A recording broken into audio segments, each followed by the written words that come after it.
I've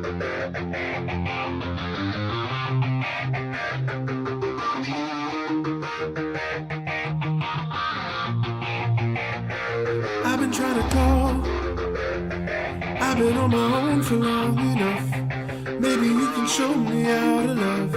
Maybe I'm going through withdrawals. You don't even have to do too much. You can turn me on with just a touch, baby. I look around and since it is cold and empty, no one's around to judge me. I can't see clearly when you're gone. And I said, ooh, I'm blinded by the lights. No, I can't sleep until I feel your touch. I said, ooh, I'm drowning in the night. Oh, when I'm like this, you're the one I trust.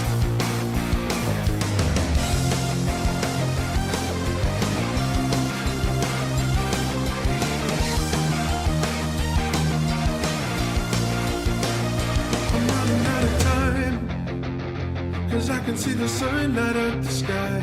So I hit the road in overdrive, baby. Hit the road in overdrive. The city's cold and empty. No one's around to judge me. I can't see clearly when you're gone. And I said, ooh, I'm blinded by the lights.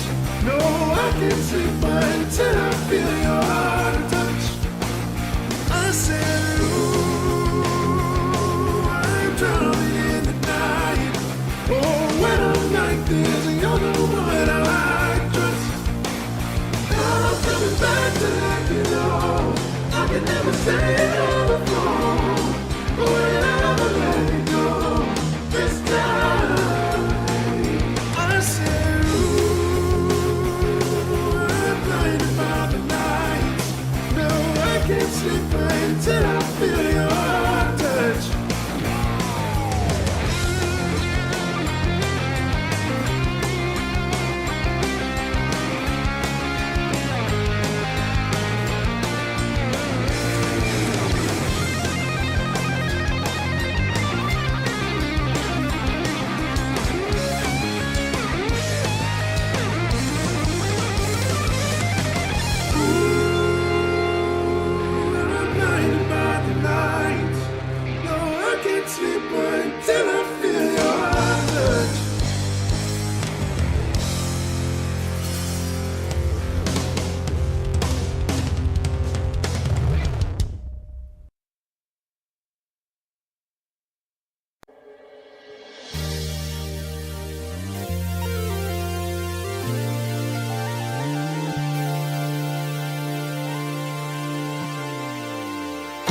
Feel free to be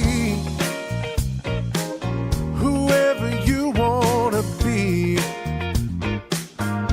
Feel free to dance, feel free to sing, just feel free.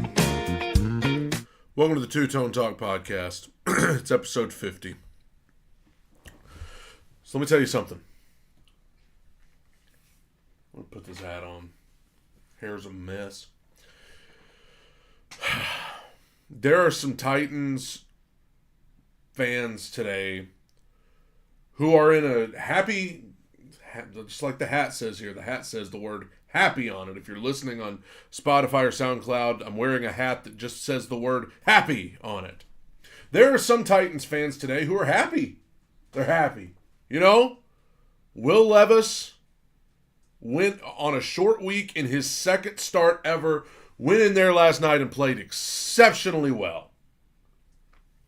Exceptionally well.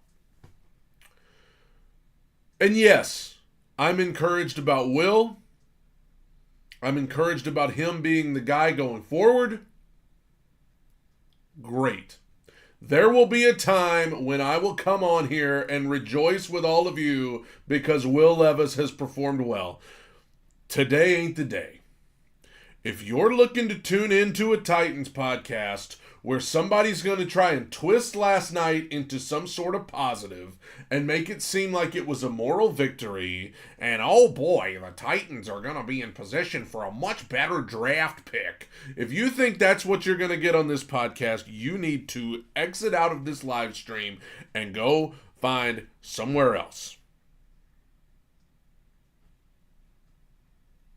Just go on ahead. It's not that I'm not happy about Will. It's not that I'm not thrilled with how he's played so far. It has nothing to do with that. But I'm not in a good mood. I do not want to talk about the Tennessee Titans right now. I do not want to talk about it. But this is the Two Tone Talk podcast. I would love to come on here and talk about what our holiday plans are and what Christmas movies you plan on watching this year. I would love to sit here and talk about where you plan on eating lunch today and something totally unrelated, but this is a Two Tone Talk Titans podcast. So alas, we will talk about last night. And I'm not happy about last night, by the way, in case you haven't noticed. I'm not happy about it at all. Some of you, you know what? If you are walking away from last night, treating it as a win because we've got our quarterback and we can go into the future knowing we've got that, great. Good for you. But as for me, I'm not happy about last night at all. That was a game the Titans should have won. Another one that the Titans should have won and didn't. And you know something, guys? Don't think this is me knocking on Will Levis, because I'm not. I am thrilled with Will. Okay?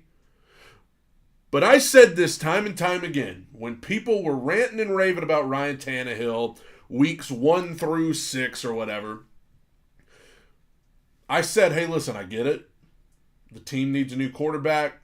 Tannehill's time is done. I agree. But if you think Ryan Tannehill is the only problem here, you got another thing coming. And last night proved it. Was Ryan Tannehill part of the problem? Sure. But he was not all of the problem. There were people who thought a simple change at quarterback would suddenly fix all of the problems. It helped. But guess what, guys? The Titans still only scored 16 points. They still settled for field goals in the red zone. They still lost because of it. The defense still can't stop anybody. And that's about more than just the quarterback position. Changing the quarterback, it needed to happen. It's a good thing they did it. But there's more to it than that. Okay? So let's start in on that. What else is it? We'll talk about Will. We'll talk about all of that here in a second. But I'm not in the mood to come on here and be positive today, guys. I'm not in the mood to come on here and try to twist everything into a nice little bow and make it look like Christmas morning. I'm not in the mood to do that today, okay? Because I am not happy about the way this game went. So let's start with the offensive line. With Levis, it's better because Levis can move around. He can move around and extend plays, and he made some nice throws when he had like 0.5 seconds to throw, but the tackles are a liability. And I know Chris Hubbard was out last night. It would have been a slight improvement if he was in there, but the left tackle position especially is a nightmare. And I know Dillard was in there last night. Dillard got benched, which was the right thing to do last week. But of course, he gets benched, and then the guy that replaced Petit Frere on the other side got hurt. So then Petit Frere had to go over there. So then we got to put Dillard back in. You know what Vrabel, I'm going to talk about Vrabel more, but you know what Vrabel says in his press conferences all the time? We want to go with the guys who give us the best chance to win. You mean to tell me? Let me get a sip of my drink. You mean to tell me Dillard gives you the best chance to win? Really? Why is Dylan Radins not a starter on this team? Why is Dylan Radins not a starter? I'm not saying that he's the greatest offensive lineman in the world. You mean to tell me he's not one of the best 5 on the team? You mean to tell me he doesn't give you a better shot at left tackle than Dillard? What do they have against this Dylan Radins? What do they have against this guy? You would think with as miserable of drafts as they had from 2020 to 2022, you would think they would be eager to have one of those high round draft picks succeed. Dylan Radins was a second round draft pick. You would think they would want him to succeed and start. And it seems as though every time he gets put in there, he does a pretty good job. But for whatever reason, I mean, the offensive line got better last night when he got in there. But for some reason, Vrabel keeps saying the guy's too inconsistent. Okay, well, the guys you have in there are just consistently bad. So if consistency is the key, then yes, I guess, yes, you would want to go with one of those other guys. Because those other guys are consistent. They're consistently not good. And it absolutely hinders this team. Okay? This offensive line, they revamped it from last year, and it's still just as bad. And that's a common theme on this team. We're going to revamp everything and get the exact same results. So the offensive line, we've still got to fix. I'll tell you what I'd like to do immediately. I would like to take Dillard out. I would like to put Dylan Radins at left tackle.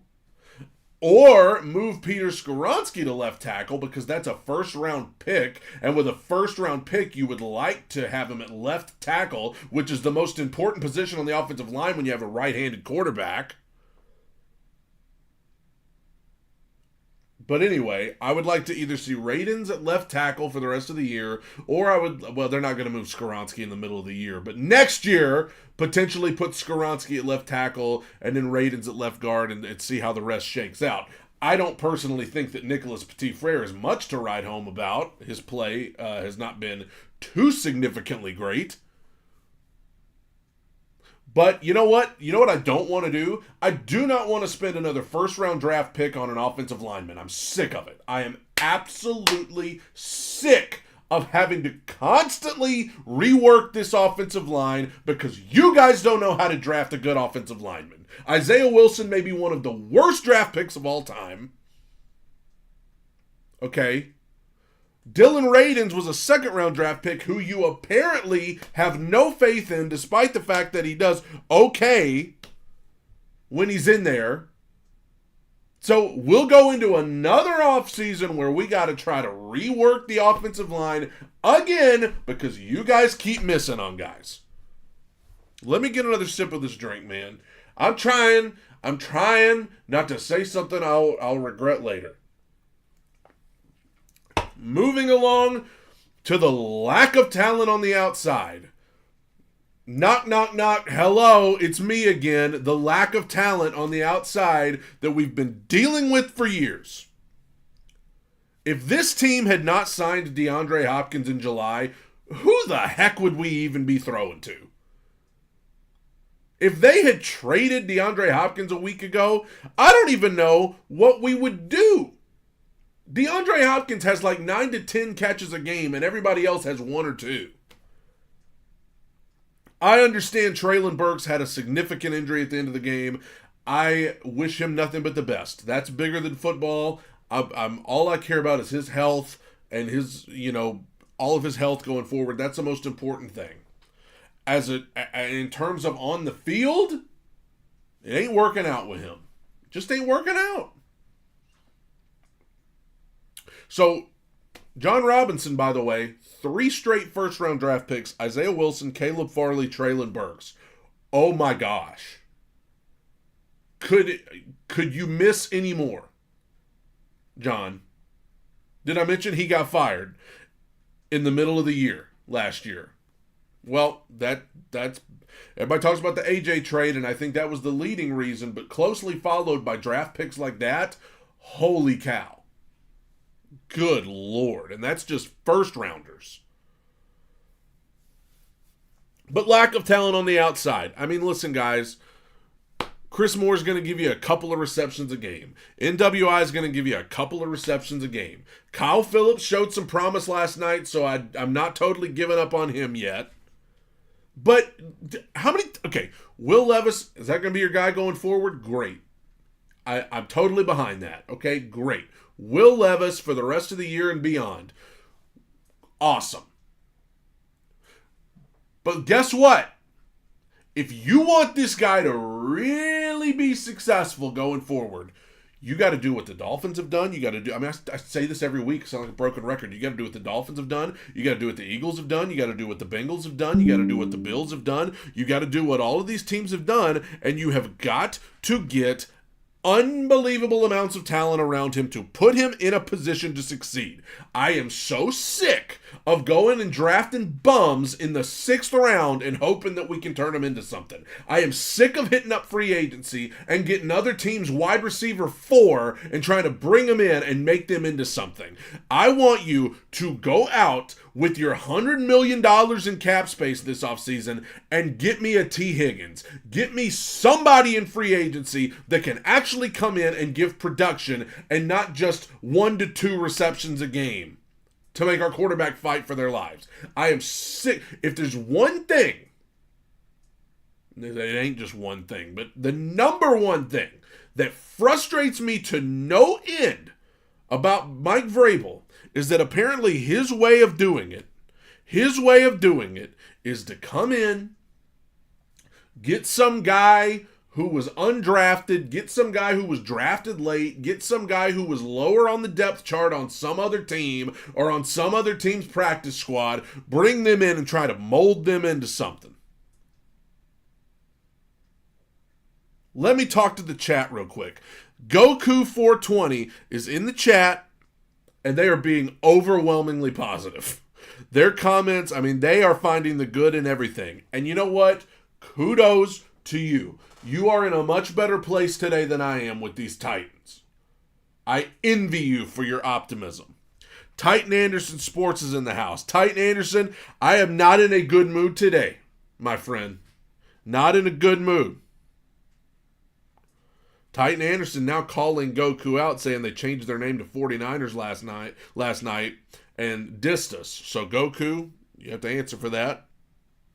Anyway, back to the madness, okay? I'm sick of trying to bring in these nobodies and turn them into somebodies. I want to go get somebody who already is somebody, like the Eagles did when they traded for A.J. Brown. I want to go out and I want to do something big to get some real talent in here. Because you know what? People were ready to give up on Tua. They were already sailing him down the road. The Dolphins said, no, we're not going to get rid of Tua. We're going to bring in some talent around him to put him in a position to succeed and see how he does. People were ready to give up on Jalen Hurts. You know what the Eagles did? They came in, they said, you know what, we're not going to get rid of Hurts. We're going to bring in a ton of talent. Don't we know it? We're going to bring in a ton of talent around him, put him in a position to succeed. If you have a young quarterback, you have got to put them in a position to succeed. Even the Jaguars know how to do it. They got Trevor Lawrence. His first year was not great. And then they came in and said, you know what, let's get some talent in here. Let's go out, let's hit up free agency, let's get some hits in the draft, let's make some trades, and let's get some guys in here to put our young guy in a position to succeed. You cannot put this guy out there next year with Bob, what's a random name? Bob Richards, who was on the Arizona Cardinals practice squad. We've put him in at wide receiver because he gives us good effort in practice. No. I'm done with that. Go get me T. Higgins. Go get me Calvin Ridley. Let me look up right now. We're live. We're shooting it off the cuff here. Who are free agent wide receivers in 2023? Well, I might need to put 2024. Yeah, this is behind. In 2024. There we go. Hey, Josh Reynolds. We had him, got rid of him, and then he, How about a guy like Mike Evans? How about let's see, even a guy like Tyler Boyd would be better. McCole Hardman. There was Vrabel talking about how we needed to get more speed, and then McCole Hardman was right there, and we didn't get him. T. Higgins, like I said, Michael Pittman Jr. I wouldn't mind. Chase Claypool, I want nothing to do with. Nick Westbrook-Akine. Computer's freezing up. Okay, here we go. Yeah. So, I mean, some guys here that are not great, but it'd still be better than what we got. Or make a trade. Or hit up the draft. I don't know where the Titans are going to fall in the draft, but this is a deep draft. And as much as people will say we need to spend our first round pick on an offensive lineman, and I get that, I'm sick of doing that. I want to go. I mean, I wish we would land in a position to get Marvin Harrison Jr. from Ohio State after the torture that his daddy put us through all those years when he was in Indianapolis. I'd love to have Marvin Harrison Jr., but that's going to be a top 2 pick right there, right? That's going to be a top 2 pick. And I don't know if the Titans are going to I don't know. I don't know if they're going to be that high. I mean, that's kind of Arizona Cardinals, Carolina Panthers kind of area, which Carolina Panthers would then be Chicago. So, I mean, Chicago, Arizona, that's probably going to be about their range. I think the Titans probably will have a top 10 pick, but there are some others that I would like. Anyway, I'm sick of watching us have no weapons on the outside. I commend Will Levis for doing what he's been able to do these last 2 weeks or these last 2 games with the lack of talent. But here we are again. Here we are again in this same position, okay? And I'm just talking about the offense. I hadn't even got started on this defense yet. But also offensively, can we talk about how Chigo Okonkwo has completely regressed? Traylon, unfortunately, has not lived up to what we hoped. And offensive line is at times a total disaster. And our quarterback, in his second start ever, is fighting for his life. The only thing I wish Levis would have done last night that he didn't is on that last play. Kudos to him for getting him down there. Kudos to him for getting him down there inside the 20 with a shot to try to win the game at the end. Kudos to him for even having him in the position. I do wish on the last play where he threw the pick, I know it's an impossible situation. You've got to throw it in. There's 11 seconds left. You have to throw it into the end zone. We have no more timeouts. But if you're going to throw it up to somebody, I would personally throw it up to Hopkins. If you're going to throw it up to somebody and hope they go up and make a play, DeAndre Hopkins probably has more of a chance of doing that than Josh Wiley. Okay, but anyway, offensively, it's just, even with the quarterback, it's proving there's other problems. Then we look at the play calling. Let me get a sip of my drink for this one. Don't get it twisted. Tim Kelly is a better offensive coordinator than Todd Downing. Okay. But that's like saying a solid turd is better than diarrhea. I should give him a little more credit. Tim Kelly, I haven't had much to complain about with Kelly, okay? But 1st and 10 at mid-by-God field, down by 4 minutes to go, all your timeouts. Time is not a factor. 1st and 10 at midfield. You've got a quarterback who has played well all night. A quarterback that for most of the time you have shown trust in all night. You have let this guy throw out of his own end zone. You have shown trust in this guy all night. You've got the ball at midfield. He's playing well. Shown that you could trust him. We run it on 1st down. We run it on 2nd down. Inexplicably on 3rd and 4, we run it on 3rd down. And then we take a shot downfield on 4th down. And now you may say, hey, that 4th and 4, isn't that kind of on Will? Why are you throwing a deep ball on 4th and all you need is 4 yards? Go back and watch the routes. Go back and watch the routes and try and explain to me what they were trying to do on 4th and 4. Why even call a go route on 4th and 4? You need 4 yards. Go back and look at what Hopkins was doing on that play. They got him running a deep post. It's 4th and 4.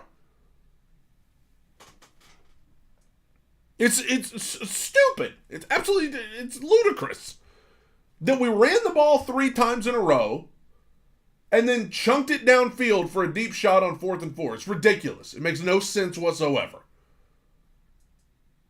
So that sequence right there, just proof that what can go wrong will. Just proof that when one thing works itself out, something else will turn out wrong. We finally got a quarterback playing well, and we make the stupidest boneheaded play call sequence that we possibly could have. I swear it's like they handed the headset to Todd, by God, Downting for that drive, and we're like, you get us out of this mess. They got the ball at midfield. You don't even have to go that far. But of course, all of this to say, it was always about more than just the quarterback. Did Tannehill need to be replaced? Of course he did. Of course that was part of it, but at times it's the play calling. At times it's the lack of talent on the outside. At times it's the offensive line. It's literally always something. There's a lot wrong, is what I'm saying. There's a lot wrong. Titan Kong in the chat says, are our playoff chances dead in the water? We must win our division games. And then they immediately followed up their own question with playoffs. Yeah, that's how I feel. Playoffs? I'm just trying to win 2 games in a row, which we apparently can't do. We win one, get everybody excited. I posted this on Twitter Wednesday. I said, on one hand, I'm excited to watch Will Levis again. I'm excited to see how the Titans do. But on the other hand, it would be so on brand for them to go lay an egg and ruin all of this in 4 days. And lo and behold, that's exactly what they did.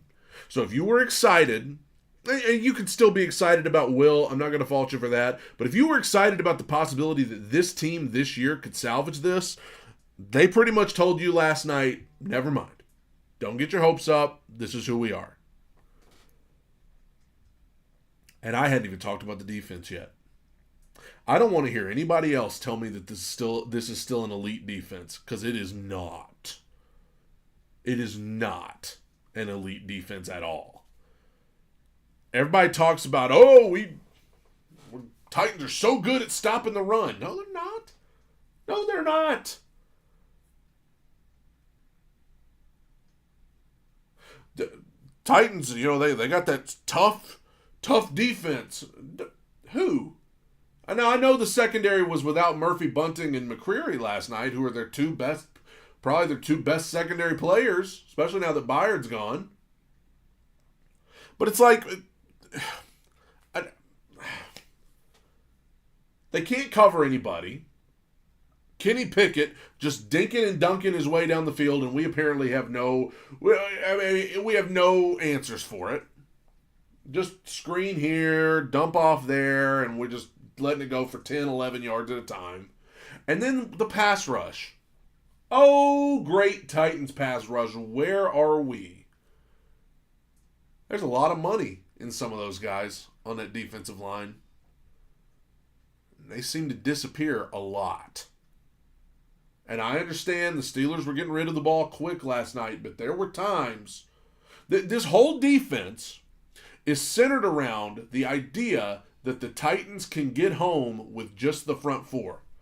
It has to be, you have to be able to get home with the front 4. 2 years ago, they could. Now, they cannot. So there's another thing you need to, there's another thing you need to fix. Because right now, the Titans, there's, against the Steelers' offensive line, you have no sacks. What? How's that possible? With Jeff Simmons, Harold Landry, Danico Autry, Arden Key, all those guys, and you didn't generate 1 sack last night? Huh. Wow. That's disappointing, to say the least. And let me tell you this, some of you may sit there and say, hey, defense didn't play that bad. They only gave up 20 points. Yeah, but you know what? You want to know the only reason that they didn't give up more? Is because Kenny Pickett's not very good. If Kenny Pickett would have hit the open receivers in the first half, Steelers would have probably won this game by 2 or 3 possessions. If Deontay Johnson wouldn't have made a lazy attempt at a touchdown and would have gotten that second foot down when he easily should have, I mean, Steelers would have probably won this game by 2 or 3 possessions. Alexander Fields said, what about all the flags that were thrown? Yeah, there were a lot of flags thrown. Some of them I didn't agree with, but a lot of them were good calls. Unfortunately, that's another thing about this Titans team. They're undisciplined. They're undisciplined. They're holding. It's illegal contact downfield. The only call I really hated was the roughing the passer against Jeffrey Simmons. That was ludicrous, but what are you going to do? This is what the NFL is now. They pick and choose when they want to call those game-changing calls. But, I mean, you know, the one they called on Molden, that was defensive. That was illegal contact. There were all sorts of holding calls and things like that. And unfortunately, when they showed the replay, I watched and I said, yeah, it's a penalty. They're going to call it every time. So there you go. And the undisciplined aspect of this defense brings me to my next topic, which is coaching. Let me get a drink for this one. It's just root beer, everybody. I don't drink. At least not in that way. So, Mike Vrabel. 2 years ago, Coach of the Year. I was totally sold. I said, this guy is a great coach. Last year, when the season ended the way it did, 7-game losing streak, I said, okay, you know, there are some things about this guy that kind of get on my nerves, but there's more good than bad. I still think he's a good coach. Some of you are totally out on Vrabel. I'm probably not as out on him as some of you are, but I'm getting there. I'm getting there, man. Because, listen, if a place of business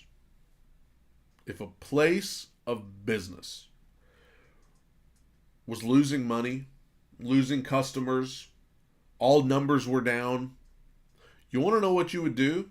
First thing you would do is you would go in and you would go to the manager and say, hey, manager, what's going on here? And that manager would probably look at you and say, got to work better, got to manage better. Okay, well, hope you can do that. Then you come back a year later and the numbers are still down. Money's still down, customers still down, everything's still down, morale is down. Maybe even worse than it was the last time you checked in. Now you're going to go back to the manager again. Hey, manager, what's going on here? Numbers are still down. Some of them are worse than they were last time. Hey, you know what? We're just trying to figure this thing out. Got to work better, got to manage better. Okay. Then you come back again a little while later. Hey, numbers are still down. Morale's still down. Everything's still down. Do you get what I'm saying here? At some point, that manager's going to have to go if things don't get better. And right now, what we're seeing is a bunch of stuff not getting any better. Team can't score points. Team can't make it happen in the red zone. Offensive line's bad. Lack of talent on the outside. And then you get up in your press conferences and you act like it's somehow our fault for wanting to know what in the heck is going on with this team. You act like it's a crime for the fans and for the reporters to want to know what the heck's going on. That whole, you know, back and forth, not saying much to the reporters about anything. Yeah, that was cute when you were winning. But now, people deserve a right to know what's going on. And I've already seen him today. I'm not willing to name anybody the starter at quarterback. I think the starter is obviously going to be Will Levis the rest of the way, but let me tell you something. If Ryan Tannehill trots out onto that field against Tampa Bay next Sunday, it might be time. It might be time. If Ryan Tannehill trots out onto that field in Tampa Bay, Florida, 1 week from Sunday, it's time. For sure. Luke has a point here. Vrabel has lost 12 out of the last 15 games. For most any coach in the league, if that happens, people eventually going to look at the coach. People are eventually going to look at you and say, what the heck's going on? Why'd you lose 12 out of 15 games? You had a 5-game lead on Jacksonville in the division last year. They came back and won. What gives? Your players keep getting hurt. What gives? Guys like David Long and A.J. Brown, they used to be on IR all the time when they were here. Now they're at other teams, and they're healthy every single week, and they're playing at the highest of levels. What gives? Hey, you guys have missed on all these draft picks. And you know what? It's easy for us to look and blame it all on John Robinson. And yeah, he's probably the number one person to blame, but do you really think Vrabel's totally innocent in all that? You really think Vrabel is just an innocent bystander when all of those terrible draft picks are being made? No. He has a say-so too. The A.J. Brown trade, I have no doubt that he didn't want it. I have no doubt that it was not something that he was, giddy about. But, I mean, he was in the room too. We're going to act like he's just an innocent little bystander in the situation? He's the head coach. I got to hurry. The air conditioning people are getting ready to come by. All I'm saying is the seat's getting warm. Seat's getting warm, Mike. Let me text them back.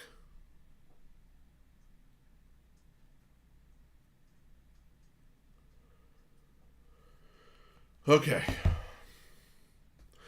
It is Friday. So let's talk about the stupid 32-1 two-tone talk power rankings.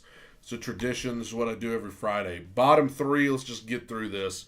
Number 32, Arizona Cardinals. Freaking terrible. Who knows what's going to happen with them in the offseason. 31, Green Bay Packers. No talent on the outside. Jordan Love is mostly underwhelming. Next, number 30, the Raiders. You fire your head coach, you fire your GM in the middle of the year. Devontae Adams is just wasting away on the bench. That lands you a spot on the bottom three. Now let's go to the 20s. 29, Panthers. You get your first win of the year. Hooray. Good for Bryce Young. Number 28, the Bears. Suck as usual. Number 27, the New England Patriots. Back to reality after their win over the Bills last week, and now they're back into the slums of the NFL. Number 26, the Giants. Only reason they stay as high as they are on the list is because they were playing some dude named Tommy DeVito who couldn't even complete a pass, and they, in tough conditions. Number 25, the Titans. Everything I can possibly say about them I've already said, but I could go on for 5 hours talking about the inadequacies of that team. Number 24, the Denver Broncos. Beat the Chiefs. That's probably their Super Bowl of the year, but you know what? The Broncos at least have some bit of life. Number 23, the Washington Commanders. Huge disappointment, and I officially regret picking them to make the playoffs. Number 22, the Houston Texans. Show a lot of promise. I'm worried about C.J. Stroud, but they lost to Carolina. That's hilarious. Number 21, the Indianapolis Colts. Hate them with every fiber of my being, but they're gritty and they play hard, so whatever. Let's get on to the teens here. Number 20, the Rams. They are who they are. They got whooped by the Cowboys. It was embarrassing. Number 19, the Tampa Bay Buccaneers appear to be coming back down to earth, but they're playing the Titans next Sunday, and Baker Mayfield's probably going to throw for 500 yards. Number 18, the Saints beat the Colts. Thank you for that, but we didn't take advantage of it, so it ended up being for nothing. The Saints are still alive to win that division. Number 17, the Falcons. Desmond Ritter's not any good. Arthur Smith doesn't appear to be a good head coach. He's in over his head, but they're still leading their division. Number 16, the Vikings. Got Josh Dobbs coming in, probably going to be their quarterback. That would just add salt to the wound if he's leading them to the playoffs or something, but the Vikings still have life. I just don't know what they're going to do. Quarterback number 15, the Jets. They look bad. They never look good, but they keep winning. It's a fun little story. Good for them. Number 14, the Chargers. Only reason I have them this high It's because Justin Herbert's good and I have hope in him, but not much hope in anything else that they do. They beat the Bears, which is pretty much like beating a Pee-wee team. Number 13, the Steelers. Nobody wins ugly quite like the Steelers. Mike Tomlin is doing some of his most magnificent coaching jobs right now, because if he's got a 5-3 record with this team, he deserves to win Coach of the Year. Number 12, the Browns. They have a great defense. They have a freaking creep at quarterback, and their backups just okay. Number 11, the 49ers. Everything was great. They were number 1. Now they're number 11 because they've lost 3 games in a row, and Brock Purdy looks about as irrelevant as the draft pick that he was drafted in. Now we go to the top 10. Give me the top 10. Number 10, the Seattle Seahawks. They now lead their division. Geno Smith ain't right back. Pete Carroll's a great coach. Good for Seattle. Number 9. Who do we have at number 9? We have the Buffalo Bills at number 9. They don't look great, but they're winning. Oh, to be a team that could look as good as the Bills and still have everybody say you look bad. Josh Allen's great. The Bills will be fine. Moving on. Number 8, the Dallas Cowboys. They beat the crap out of the Rams the other day. They're probably going to get killed by the Eagles this week, and they'll be the talk of the town. Number 7, the Cincinnati Bengals. Here we go. The Bengals beat the 49ers. They look good. They're probably going to win a billion games in a row now. Number 6, the Detroit Lions. Got back on track with a win over the Raiders, but they got back on track with a win, much needed after they got their butts whooped by the Ravens.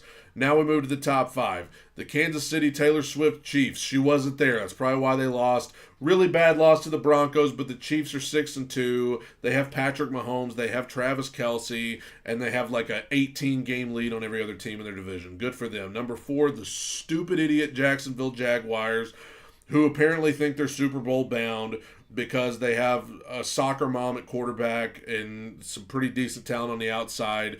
They're in one of the worst divisions in football. They also have an 18-game lead on everybody. They have a quarterback that they think's top 5. He's probably not even top 10, but he's the best Jacksonville's ever had, which is like saying the solid turd that I pushed out earlier is better than all the diarrhea that came before it. Number 3, the Miami Dolphins. I mean, they have a chance to make a statement on Sunday against the Chiefs. I don't care. I'm not waking up at 8:30 to watch a game in Germany. Number 2, the Baltimore Ravens. You know, they're about as reliable as anybody right now. They win a lot. Good for them. Number 1, the Philadelphia Eagles. A.J. Brown looks like the best receiver in football. Good for him. And terrible for the Titans, but everything's terrible for the Titans anyway, and the Eagles are number 1 for the second week in a row. There you go. There's the 32-1 power rankings. Let's make some stupid picks for the rest of the games, which I don't care about because nothing matters. We're all going to die someday anyway. Here we go. Picks for Sunday, the 8:30 game. Who the heck wants to watch football at 8:30 in the morning? I'm picking the Dolphins. Seahawks, Ravens could be a real statement for the Seahawks. I don't care. I'm going with the Ravens. Cardinals, Browns. Browns aren't too great, but the Cardinals are the worst team in the league. Give me the Browns. Bucks, Texans. Just to make life more miserable for the Titans, the Texans are probably going to win. Bears and Saints. Saints should probably win this one. If they don't, they should probably just reevaluate their life. Vikings, Falcons. Falcons are probably going to win because Taylor Heineke gives them a better chance to win. He's starting. Arthur Smith tries to say they're not benching Desmond Ridder, even though they're clearly benching Desmond Ridder. The Vikings are going to have some guy off the street at quarterback. Give me the Falcons. Rams, Packers. I could not imagine caring less about a football game in my life than this. I'm going with the Rams. Commanders, Patriots. 2 bad teams playing each other. I don't care about either one of them. Give me the Commanders. Colts, Panthers. Would be great if the Panthers could win. They won't. Colts will win. Giants, Raiders. This week could win a gold medal for games I don't care about. Give me the Giants. Never mind. They're going to have that DeVito guy probably. Give me the Raiders. Cowboys, Eagles. The Cowboys are getting all pumped up. Woohoo! We're gonna beat the Eagles. No, they're not. The Eagles are gonna win. Bills, Bengals Sunday night in the game of teams that I wish the Titans were. It's in Cincinnati. Bengals. Give me the Bengals. Monday night. What a thriller. Chargers, Jets. I'm going to pick the Chargers to win this one to kind of get back in that wild card race that the Titans will not be in as long as they have this certain lineup that they have right now. There's my picks for this weekend. There's 32-1 power rankings. Can I tell you this right now? Some of you can sit there and take it as a moral victory that Will Levis looked good and all of that, and that's awesome. Listen, I let me say this. I know I'm being super negative today. I am thrilled with Will Levis. Okay? Will Levis, I'm totally in his corner. I've loved what I've seen from him in these 2 games. I am 100% behind Will Levis.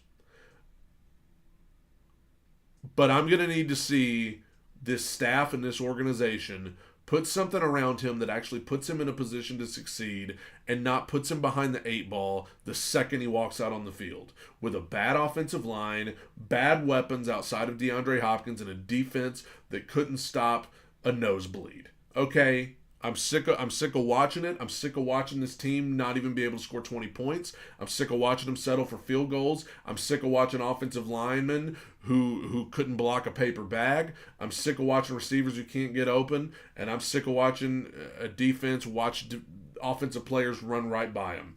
I'm sick of watching a defense get beat by guys like Gardner Minshew and Kenny Pickett and Deshaun Watson and Derek Carr. These are the quarterbacks that have beaten the Titans this year. It's embarrassing, and I don't care if you feel good about the draft. The draft is 7 months away, and I don't give a crap about the draft right now. I give a crap about the fact that I want to enjoy watching the Titans. I want to like watching the Titans every week. I want to get excited about watching the Titans every week, and right now, I would rather watch Hallmark Christmas movies on rerun than to watch this Titans team come out there and flounder away on the field while Mike Vrabel stands over there and looks annoyed. You want to know who's annoyed? Me. I'm annoyed at watching this team. I'm annoyed at watching him stand over there. I'm annoyed at them sending out stupid play calls when your quarterback's playing well enough to make the play himself. I'm sick of handing the ball to Tyjae Spears up the middle. I'm sick of trying to force the ball to guys who can't do anything with it. I'm sick of Ryan Green hacker in my comments section with his sunglasses emoji. Ryan, I already made some comments about the Jaguars. I'm taking out my frustrations on my hatred of the other teams in the AFC South today, but not the least of which is the Titans. Listen, guys, I got the air conditioning people coming by the house, and I've got to go talk to them because our air is being stupid again. Thankfully, it's 8 degrees outside, so it doesn't matter anyway. But anyway, you didn't tune in to hear about the air conditioning and the heat in my house. You tuned in to hear about the stupid idiot... I'm just going to get off of here. I said I wanted to get off here before I say some things I regret. Ryan Green, I know you've had days like this. I know you've had days like this on your show where you get on there to talk about them Jaguars when they had Gabbert out there, when they had Urban Meyer as their head coach. I know you've had days like this where you went on the show and had to just make sure you didn't say something that you regretted. I know you've had days like this where you just had to hope that you didn't humiliate yourself on the air in front of people. I appreciate you guys tuning in. Listen, I'm all about Will Levis, guys. I promise you. I'm encouraged by Levis. I want to build around him, okay? But I'm not taking a victory lap right now because there's a lot wrong with this team, okay? And while I am encouraged about Levis, and if he can continue to play well, I will feel good going into the offseason with all the cap space and all that stuff. But for right now, here today, I don't feel too good about Tennessee Titans, all right? Don't feel too good. I'll be back Monday. I don't know what the heck I'm going to even talk about because the Titans don't even play this weekend. I guess I'll talk about all the other crap that happens on Sunday. I appreciate you guys tuning in and letting me rant for the last 50 minutes. Appreciate you guys. I'm out of here. This is a Two-Tone Talk where we stay way too high on the wins and way too, by God, low on the losses. Oh, my gosh. Thank you guys for tuning in. God bless you. Have a good day. Bye, everybody. Feel free to dance, feel free to sing, just feel free. Feels like the world is picking on ya, feels like it's picking on me, but trying to please everybody